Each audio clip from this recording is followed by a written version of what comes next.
Hello, good evening everyone. Am I audible to you? Good evening sir. Good evening जी, सब लोग सुन पा रहे हैं? Yes sir. Good evening sir. Good evening जी, great.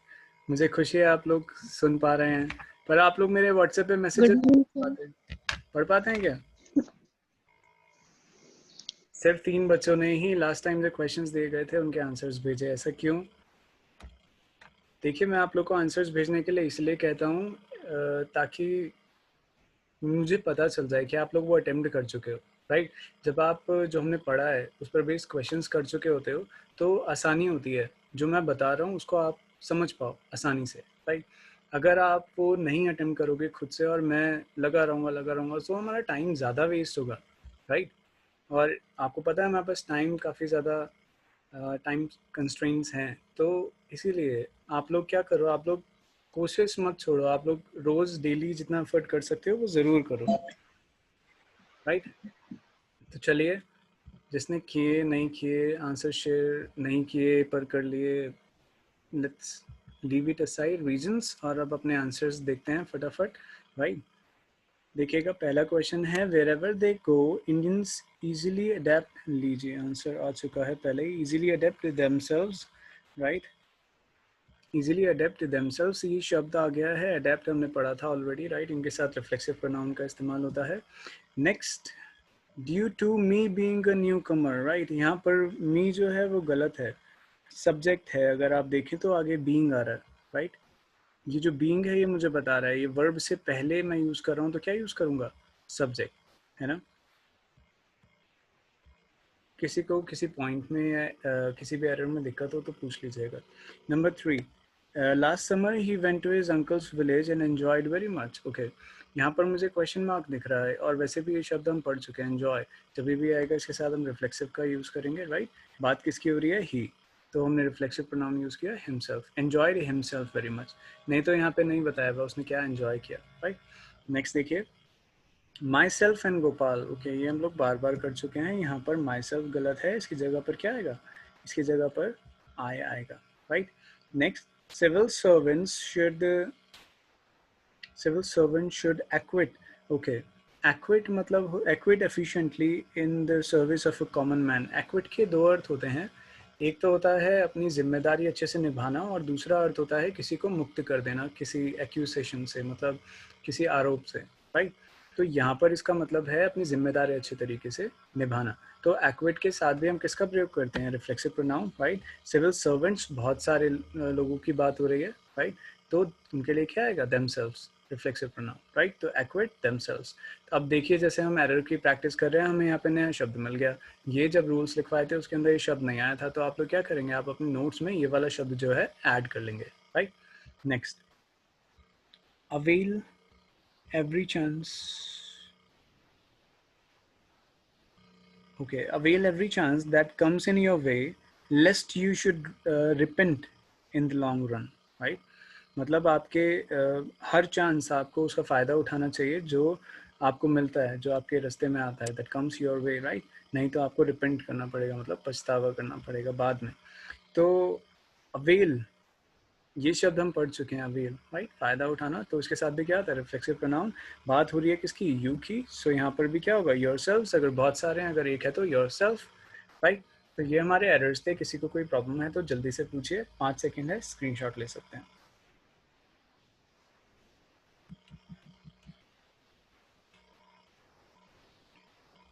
Okay, no doubt. चलिए हम आगे बढ़ते हैं फिर।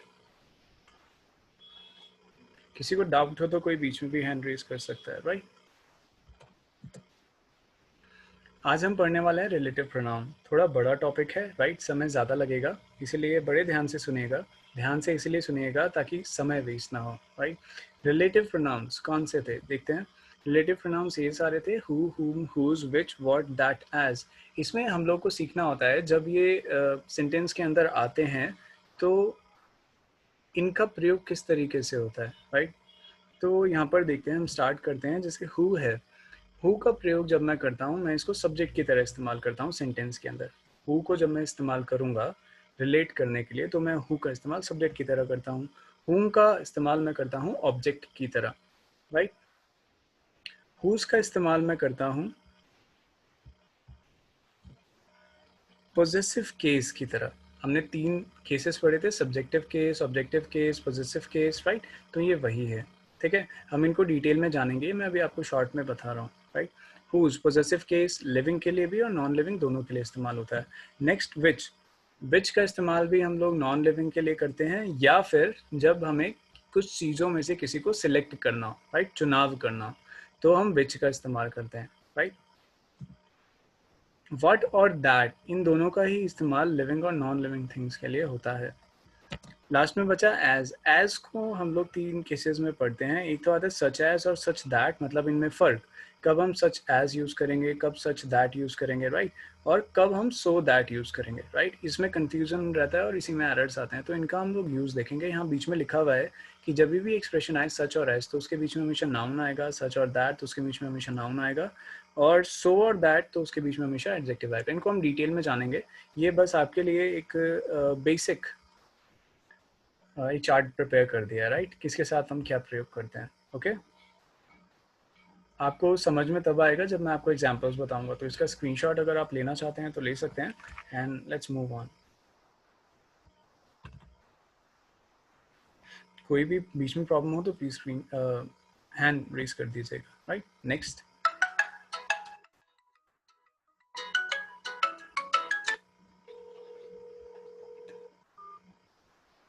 Okay, sorry I had a call जी। तो रिलेटिव प्रोनाउन में देखते हैं हम हु। मैंने कहा हु का प्रयोग हम सब्जेक्ट की तरह करेंगे और हुम का प्रयोग ऑब्जेक्ट की तरह करेंगे। आइए देखते हैं, एग्जाम्पल से समझने की कोशिश करते हैं, राइट। देखिए, ये पहला एग्जाम्पल है, ओके। यहाँ पर ये आपके पास चॉइस दे रखी है, हु आएगा या हुम आएगा, okay. Before the game began I asked him who या whom he thought was going to win. पहले 2 स्टेटमेंट्स मैं आपको करके बताऊंगा कि हम लोग किस तरीके से चुनाव करते हैं, हु आएगा या हुम आएगा। बड़े ध्यान से समझने की कोशिश कीजिएगा। उसके बाद 2 क्वेश्चंस और मैं आपको दूंगा, उसमें आप खुद करके देखेंगे, राइट। ये सब हमें जो मैं आप करने जा रहा हूँ आपको ओरली करना होता है, right.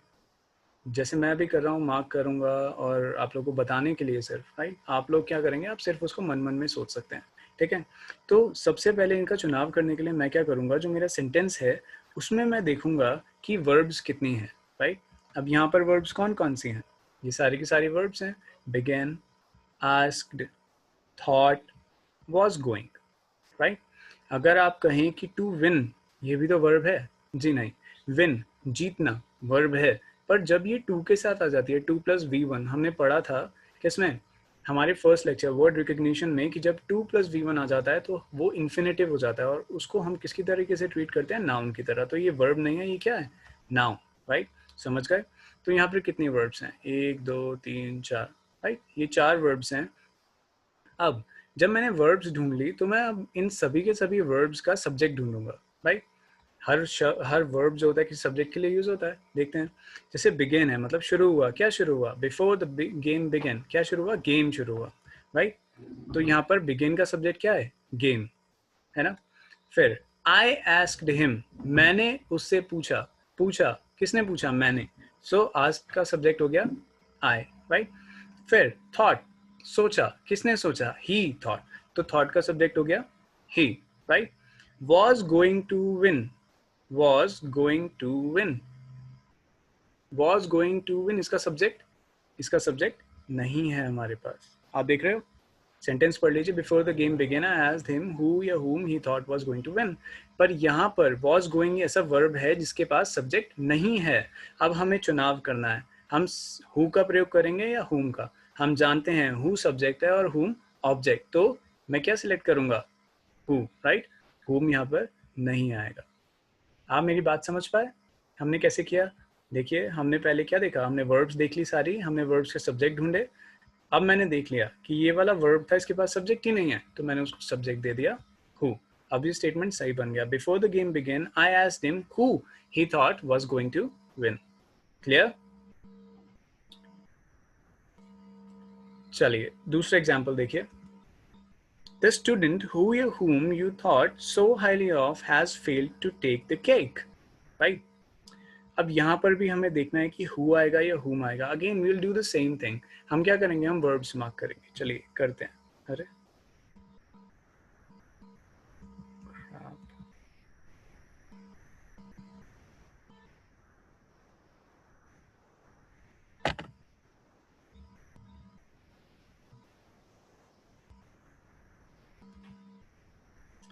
Okay, let's see third example first. Second वाला आप कीजिएगा खुद, राइट.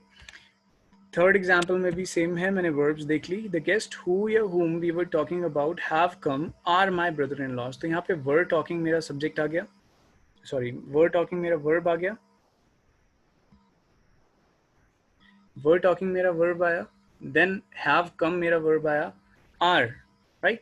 यहाँ पे हेल्पिंग वर्ब और वर्ब मेन वर्ब को मैं अलग अलग नहीं रख रहा हूँ, उनको साथ में रख रहा हूँ, राइट. तो मेरे यहाँ 3 वर्ब्स हो गए. तो मुझे 3 सब्जेक्ट ढूंढने हैं. अगर सब्जेक्ट मिल गए मुझे इन सबके तो ऑब्जेक्ट लगा दूंगा whom. अगर किसी भी एक का सब्जेक्ट नहीं हुआ तो यहाँ पर मैं सब्जेक्ट लगा दूंगा, राइट. तो वी वर टॉकिंग, कौन बात कर रहा है, we were talking about have come, कौन आए हैं, गेस्ट आए हैं. द गेस्ट हु या whom we were talking about have come, कौन आए हैं, गेस्ट आए हैं. तो have come का सब्जेक्ट क्या हुआ, the guests, right. then are my brother in laws are. अब यहाँ पर ये जो are है इसका सब्जेक्ट है क्या मेरे पास, इसका मेरे पास कोई सब्जेक्ट नहीं है. अब सब्जेक्ट नहीं है तो मुझे इनमें से किसका चुनाव करना पड़ेगा, सब्जेक्ट का. और हु या whom में से कौन सा सब्जेक्ट है, हु सब्जेक्ट है. तो यहाँ पर भी हु आएगा, whom नहीं आएगा. क्लियर. तो ये 2 एग्जाम्पल मैंने आपको बताए. अब whom कहाँ पे आएगा, मैंने आपको बताया जब भी हम ऐसे ही देखेंगे वर्ब के पास सब्जेक्ट है या नहीं है, राइट. तो अगर सारे के सारे वर्ब्स हैं उनके पास सब्जेक्ट है तो हम हु काट देंगे और हमारा आंसर whom हो जाएगा. हम ऑब्जेक्ट का इस्तेमाल करेंगे. क्लियर, बात समझ गए सारे? जी समझ आया.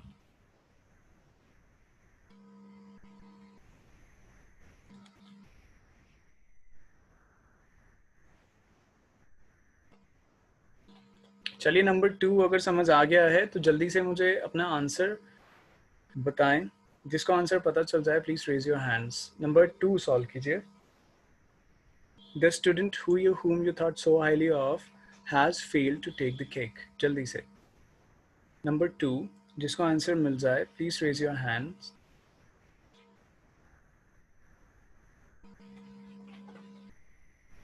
शुभम सिंह जी को मिल गया है आंसर और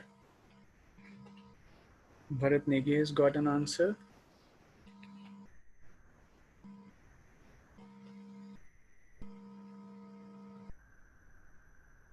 Please type your answers. Bharat and Shubham, please type your answers in the chat. बाकी लोग जल्दी से बताएं.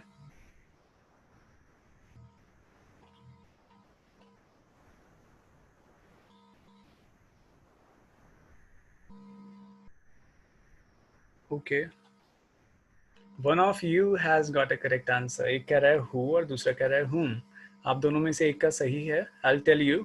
Let others try. बाकी लोग जगह हैं? Where are your answers? इतनी देर क्यों लग रही है? आप लोग को कुछ कॉपी पे लिख के मार्क करने की आवश्यकता नहीं है. सिर्फ देखिए और आंसर बताइए. और नहीं समझ पा रहा है क्या कोई? Okay good. Smita, Shubham, Bharat has answered. बाकी लोग मुझे नहीं पता, आप लोग समझ नहीं पा रहे हैं, आंसर क्यों नहीं कर रहे हैं. I have no idea, right. तो देखते हैं. देखिए यहाँ पर वर्ब्स मैंने मार्क कर दिए हैं, थॉट और हैज फेल्ड, राइट. थॉट और हैज फेल्ड. जी चलिए, सुमन जी ने भी आंसर किया है. मैं बताता हूँ आपको आंसर्स. देखिए यहाँ पर है वर्ब हमारा थॉट और has failed, right. तो thought किसने सोचा, the students who या whom you thought. तो इसका सब्जेक्ट क्या है, you, right. so highly of has failed. ठीक है, फेल हो चुका है. कौन फेल हो चुका है, the student. स्टूडेंट फेल हो चुका है. ठीक है. अब अगर आप ये कहेंगे टू टेक, जो है टू टेक, ये क्या है, वर्ब है. तो ये वर्ब नहीं है, मैंने अभी समझाया था, ये इन्फिनेटिव है, इसको नाउन बोलते हैं, right. To take the cake, take the cake एक इडियम है, इसका मतलब होता है फर्स्ट आना, राइट. तो यहाँ पर दोनों की दोनों वर्ब्स के पास सब्जेक्ट हैं ऑलरेडी. तो मैं क्या यूज करूंगा, हु या whom. सब्जेक्ट आ सकता है जब सबके पास सब्जेक्ट है, नहीं आ सकता। तो यहाँ पे क्या आएगा, यहाँ पर मैं यूज करूंगा अपना ऑब्जेक्ट। यहाँ पर मेरा आंसर सही क्या है, whom. Whom is the correct answer. Who is wrong. Right? समझ आया भरत जी, सुमन जी? चलिए number 4, last chance, last example. बताइए इसमें who आएगा या whom आएगा, राइट? अब प्लीज जल्दी कीजिए, we are running out of time already.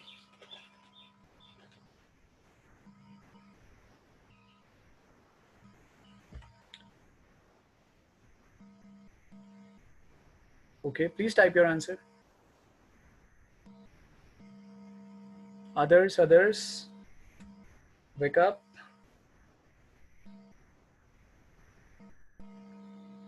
Okay, Reshma ji ने आंसर दिया है, शुभम सिंह ने भी आंसर दिया है। रेशमा जी, आपका आंसर पिछले क्वेश्चन के लिए है या इस क्वेश्चन के लिए है?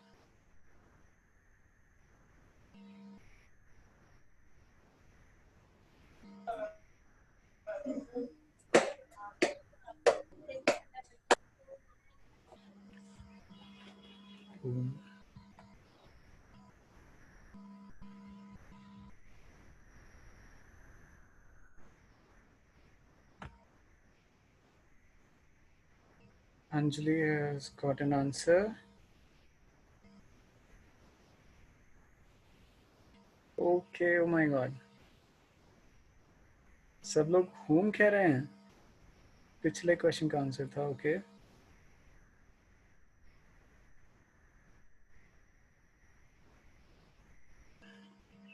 देखिए, let's solve. There is Mr. Dutt whom they say is the best painter in the town. पहले तो इसमें जरा हम क्या ढूंढते हैं, पहले हम इसमें verbs देखते हैं। देखिए, there is Mr. Dutt they say is the best painter in the town. तो यहाँ पे is verb है, say verb है, और ये वाला is भी verb है, right? तो ये जो first is है, there is Mr. Dutt, right? say जो say है, okay, there is Mr. Dutt, जो first is है इसका subject ये रहा, there is Mr. Dutt, right?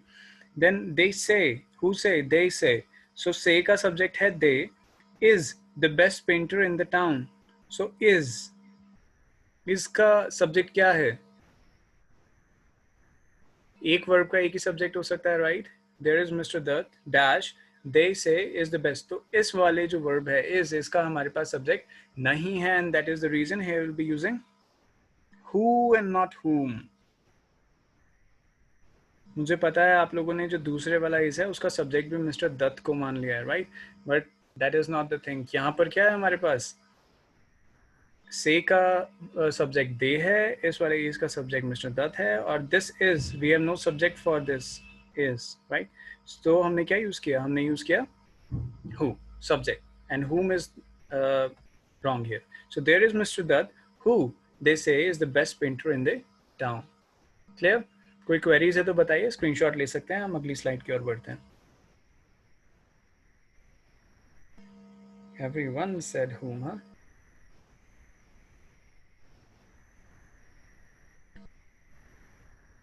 Clear? देखा आपने कितने ट्रिकी क्वेश्चंस हैं, और ये डिसाइड करना कि who आएगा या whom. But we have very easy trick. हम इसको आराम से याद रख सकते हैं, राइट? चलिए अगली स्लाइड की ओर बढ़ते हैं. ओके, यहाँ देखिए, अब हम देख रहे हैं whose का यूज, राइट? whose का इस्तेमाल हम करते हैं किसके लिए, पोजेसिव केस, लिविंग या नॉन लिविंग, ये हमने देखा था अभी, राइट? पोजेसिव केस, पोजेसिव क्या था, my, our, your, their, his, her, its, यही था possessive case, right? So this is our number 2 point. Example से देखते हैं. This is the hotel whose owner is a criminal, right? This is the hotel whose owner, right? अब hotel है, hotel के लिए मैं कौन सा possessive case यूज करता हूँ, इट्स होटल है, राइट? एक होटल है, नॉन लिविंग थिंग, राइट? तो इट्स यूज करता हूँ, तो इट्स ओनर. पर अगर मुझे रिलेट करना था तो मैंने किस प्रोनाउन का यूज किया, मैंने यूज किया whose का. क्लियर? बस यूज है ये, राइट? इसकी जगह एरर देने के लिए हु लगा देते हैं, this is the hotel who owner is a criminal, या हुम लगा देंगे, this is the hotel whom owner is a criminal. So you have to decide कि कहाँ पर पोजेशन का केस आ रहा है. ठीक है, तो this is the hotel, its owner is a criminal. और अगर रिलेटिव प्रोनाउन का यूज करना है तो मैं बोलूंगा this is the hotel whose owner is a criminal. इसी तरीके से दूसरे स्टेटमेंट में this is the person whose will power is extraordinary. अब पर्सन है, जब हमें जेंडर क्लियर नहीं होता तो याद रखिए हम कौन से प्रोनाउन का इस्तेमाल करते हैं, ही का, और उसी से रिलेटेड सारे के सारे केसेस का प्रयोग होता है. तो इसलिए पर्सन के लिए मैंने किसका प्रयोग किया, his will power is extra ordinary, right. अगर इस प्रोनाउन का इस्तेमाल नहीं करना मुझे तो मैं किसका प्रयोग करता हूँ, मैं possessive relative case whose का यूज करता हूँ. क्लियर. तो this was all about who. Number third is which, right. Non living और सिलेक्शन के लिए यूज होता है which का, राइट. ये बड़े ध्यान से समझिएगा, हम यहाँ पे अक्सर गलती करते हैं और हमें बिल्कुल पता नहीं होता है. नॉन लिविंग थिंग के लिए which आएगा, ये तो ठीक है, we will use it, but selection के केस में which आएगा. हम जनरली किसका प्रयोग करते हैं, देखिए यहाँ लिखा हुआ है who का, पर सिलेक्शन के लिए who का प्रयोग नहीं होता, किसका होता है, which का. देखिए जैसे the book which you gave me is very interesting. Okay, the book which you gave me is very interesting. अब जो किताब तुमने मुझे दी थी वो कैसी थी, बहुत इंटरेस्टिंग थी. तो यहाँ पर किताब है, नॉन लिविंग थिंग है, इसलिए मैंने उसके साथ उसके लिए किसका प्रयोग किया है, विच का, राइट. नेक्स्ट देखिए number 2, which is the more intelligent of Aman and Vishal. अब यहाँ पर मैं पूछ रहा हूँ इनमें से कौन, अमन और विशाल में से कौन ज्यादा इंटेलिजेंट है, द मोर इंटेलिजेंट, कौन ज्यादा इंटेलिजेंट है अमन और विशाल में से, राइट. तो यहाँ पर जनरली हम मिस्टेक करते हैं, हम किसका इस्तेमाल करते हैं, हु का, जो कि क्या होता है, गलत होता है. क्लियर. यहाँ पर हम लोग सिलेक्ट करने के लिए, देखो सिलेक्शन कर रहा हूँ मैं, दो लोग हैं मेरे पास और मैं सिलेक्ट कर रहा हूँ दोनों में से कौन ज्यादा इंटेलिजेंट है, राइट. तो उसके लिए मैं इंग्लिश में हु का इस्तेमाल नहीं कर रहा हूँ, who is the more intelligent, no, that will be wrong English. Grammatically correct क्या होगा, which is the more intelligent of Aman and Vishal. ठीक है. तो और दूसरा पॉइंट यहाँ पर ये देखिए कि जब भी सुपरलेटिव डिग्री आती है, मोस्ट, बेस्ट, तो उसके साथ द लगता है. पर जब ये सिलेक्शन का केस होता है, यहाँ पर मोड से पहले भी द लगाना बहुत जरूरी होता है. अगर नहीं लगाया तो सिलेक्शन का केस नहीं होगा, right. Okay, we have got last 10 minutes left. So this was our point number 2. Next देखिए, which is the most intelligent student in the class. देखिए यहाँ पर मोस्ट आया ना, तो उससे पहले द आना जरूरी होता है. ओके, दोनों ही केसेस हमारे सिलेक्शन के हैं. देखिए यहाँ पर दो लोगों में से सिलेक्शन हो रहा है, इसलिए मोर इंटेलिजेंट कहा जा रहा है. दोनों में से कौन ज्यादा इंटेलिजेंट है, राइट. पर यहाँ पर जो थर्ड केस है उसमें क्या है, विच इज द मोस्ट इंटेलिजेंट, सबसे बुद्धिमान. तो most intelligent student in the class, तो मतलब पूरी क्लास में से जब मुझे एक सिलेक्ट करना है तो मैं बोल रहा हूँ मोस्ट इंटेलिजेंट, राइट. जब दो लोगों में से सिलेक्ट करना है तो मैं बोल रहा हूँ द मोर इंटेलिजेंट, मतलब इन दोनों में से ज्यादा, राइट. सो खैर हमें सीखना था सर विच का. सो विच का केस सेकंड और थर्ड एग्जांपल में हमने देखा किसके लिए यूज हुआ, सिलेक्शन के लिए, और फर्स्ट स्टेटमेंट में हमने विच का यूज किया नॉन लिविंग थिंग के लिए, right. So this was about relative pronoun. इसका स्क्रीनशॉट आप ले सकते हैं. We move on to next slide. कोई क्वेरी है अभी तक तो please raise your hands, I will answer you.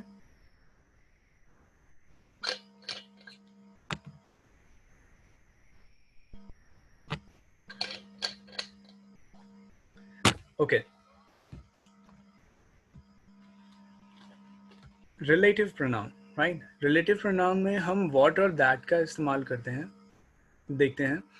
तो व्हाट और दैट हम लोग इसको ऑलरेडी पढ़ चुके हैं. दैट का इस्तेमाल हम लोग, राइट, जो वर्ड्स आते हैं उनके साथ पिछले लेक्चर में ऑलरेडी. पर इन दोनों का ही इस्तेमाल लिविंग और नॉन लिविंग थिंग के लिए होता है. पर इसमें एक एग्जांपल है जो मैं चाहता हूँ आप लोग देखें.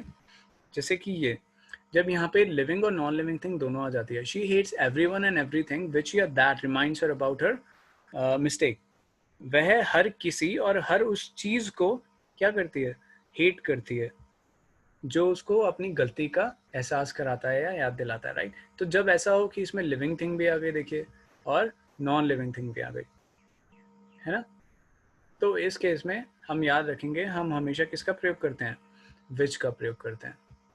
सॉरी, विच का प्रयोग नहीं करते, दैट का प्रयोग करते हैं, क्योंकि यहाँ पे लिविंग और नॉन लिविंग थिंग दोनों की बात हो रही है, every one and every thing. तो यहाँ पे किसका प्रयोग हो रहा है, दैट का. याद रहेगा, बहुत आसान है, हम लोग दैट के बारे में ऑलरेडी पढ़ चुके हैं, राइट. पर यहाँ पर हमें ये ध्यान रखना है कि लिविंग और नॉन लिविंग थिंग्स दोनों आ रही है, तो हम किसका प्रयोग करेंगे, दैट का, राइट। प्लीज बीच में कोई रिस्पॉन्ड किया कीजिए, मुझे ऐसा लगता है जैसे मैं खुद ही से बात कर रहा हूँ। ओके, नेक्स्ट देखिए, एज, ये वाले जो केसेस हैं हमारे, सच एज, सच दैट और सो दैट, राइट। तो ये हमने देखा था, सच एज ये मैं आपको बता चुका हूँ ऑलरेडी, जब सच एज यूज करेंगे उसके बीच में नाउन आएगा, सच दैट तो उसके बीच में भी नाउन आएगा, और सो दैट होगा तो उसके बीच में एडजेक्टिव आना चाहिए, राइट। तो कैसे पहचानते हैं हम लोग कहाँ पे सच एज आएगा, राइट, और कहाँ पे सच दैट आएगा? देखिए इनके नीचे ऑलरेडी लिखा हुआ है कि सच एज का प्रयोग मैं तब लूंगा जब स्टेटमेंट मुझे कोई कारण दे रहा होगा, रीजन, राइट। अगर कोई स्टेटमेंट मुझे रिजल्ट दे रहा होगा, किसी चीज कुछ हुआ है उसका रिजल्ट मुझे दे रहा होगा, या कॉन्सिक्वेंस बोलते हैं, कुछ हो गया तो उसकी वजह से जो कुछ हुआ, रिजल्ट ही बोल सकते हैं ना, राइट। सो जब मेरा रीजन आ रहा है मेरे पास तो मैं किसका प्रयोग करूंगा? Such as. और जब मेरा रिजल्ट या कॉन्सिक्वेंस आ रहा है तो मैं यूज करूंगा सच दैट, राइट। और ध्यान रखिएगा इनके बीच हमेशा किसका प्रयोग होगा? नाउन का, राइट। और जब सो दैट का प्रयोग होगा तो उसके बीच में हमेशा एडजेक्टिव का प्रयोग होगा, राइट। ये आपको आसानी से पता चल जाएगा इसका एरर। एग्जाम्पल से समझने की कोशिश करते हैं। नंबर 1 देखिए, each member of the alliance, मतलब प्रत्येक मेंबर अलायंस का अग्री करता है, मतलब हामी भरता है, to take such actions as या दैट इट सीम्स नेसेसरी। ठीक है, यहाँ पर क्या है? यहाँ पर कारण दिया जा रहा है कि जो वो लोग एग्री करते हैं उस पर सारे के सारे क्या करते हैं, जो जरूरी है उस पर सारे के सारे अग्री करते हैं। तो in this case will be using as here. हम यहाँ पे दैट नहीं यूज करेंगे, ये कोई रिजल्ट नहीं है, ये कोई कॉन्सिक्वेंस नहीं है, तो हम किसका प्रयोग करेंगे यहाँ पे? एज का, राइट। इसी तरीके से दूसरा एग्जाम्पल हम लोग देखते हैं। She looked at him in such distress as that he had to look away. As या दैट हम देखते हैं क्या आएगा यहाँ पर। देखिए, he looked at him, sorry she looked at him, उसने उसकी तरफ देखा, उस लड़की ने उस लड़के की तरफ देखा। सच डिस्ट्रेस मतलब इतनी डिस्ट्रेस से, इतने दुख से, राइट, इतने स्ट्रेस से कि उसको दूर देखना पड़ा, कहीं और देखना पड़ा, लुक अवे, राइट। तो यहाँ पर क्या है? हमारे पास एक रिजल्ट है, एक कॉन्सिक्वेंस है, उस लड़की के देखने की वजह से कुछ हुआ। तो यहाँ पर मैं किसका प्रयोग करूंगा? यहाँ पर मैं दैट का प्रयोग करूंगा, यहाँ पे एज का प्रयोग नहीं करूंगा। बात समझ में आई? तो जब रीजन दिया हो किसी चीज के होने के लिए तो मैं एज का प्रयोग कर रहा हूँ, राइट। जब रिजल्ट दिया हो किसी चीज के होने की वजह से तो मैं दैट का प्रयोग कर रहा हूँ, राइट। और नेक्स्ट देखिए, these rules are such important या so important that you must learn them, right। that आ गया तो सच या as, सच या so में से क्या आएगा? तो देखिए important क्या होता है, बताएं, important क्या होता है? important मेरा एडजेक्टिव होता है ना। तो एडजेक्टिव आ गया तो मुझे पता है एडजेक्टिव से पहले क्या आता है? so आता है, राइट। सच नहीं आता। तो इस तरीके से हमारे इसमें एरर्स आते हैं। Okay, I hope it's clear and we have got 5 minutes left. इसमें कोई प्रॉब्लम है किसी को तो बताएं। रिलेटिव प्रोनाउन का नंबर 4, और आई थिंक ये हमारा आखिरी पॉइंट था। बताइए, कोई दिक्कत है या हम लोग एक्सरसाइज की ओर बढ़ें?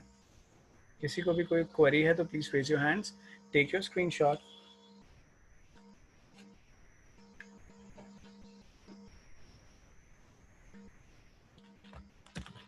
आई होप आपने स्क्रीनशॉट ले लिया है। चलिए, let's test our learning. Number 1, 2, 3, 4, 5, there are 5 statements for you. Number 1, right? जिसको आंसर पता चल जाए प्लीज रेज योर हैंड, जल्दी जल्दी से डिस्कस करेंगे। आई वोंट वेट, मैं वेट नहीं करूंगा। चलिए स्टार्ट करते हैं। Number 1 is the master did not know who of the servants broke the glass, या फिर no error, right. Raise your hands fast. जो हमने सीखा है उसी पर बेस्ड ये क्वेश्चंस हैं। यूज योर माइंड, जो आपने अभी सीखा है उसको इस्तेमाल करने की कोशिश कीजिए और बताइए यहाँ पर आपको क्या एरर लगता है। Raise your hands. The master did not know who of the servants broke the class. Master नहीं जान पाया, मास्टर को नहीं पता चला सर्वेंट्स में से किसने क्लास तोड़ा था। बताएं। रेज योर हैंड्स जिसका आंसर मिल जाए। नहीं मिले तो नो एरर। भरत को मिला है, शुभम को मिला है, और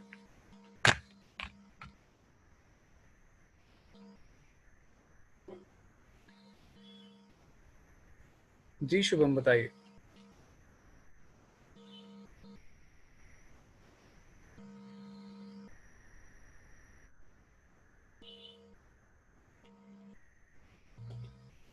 शुभम मैसेज टाइप कर रहे हैं।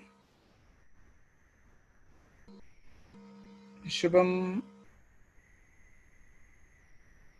आपका आंसर गलत है। कुसुम लता जी बताएं।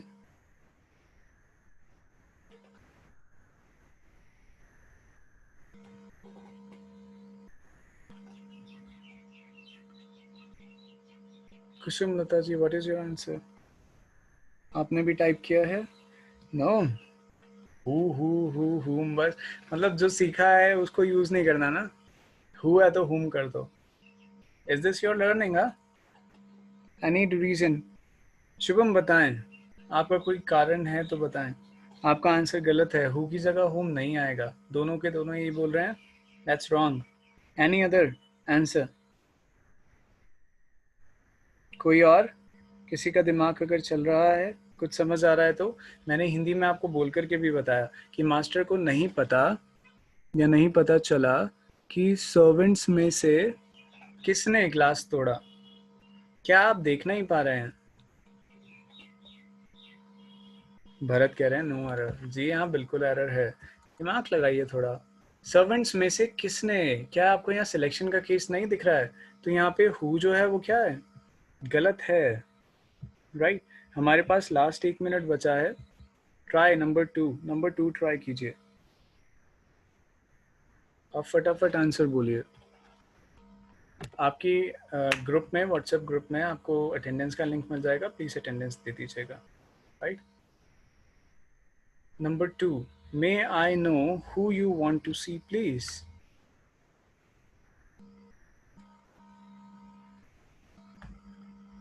अपने आंसर्स प्लीज जरूर ग्रुप में डालिएगा। Okay, I will see you in the next class. Good night. शुगर एन आंसर? शुभम ने आंसर किया है। No error, no, there is an error.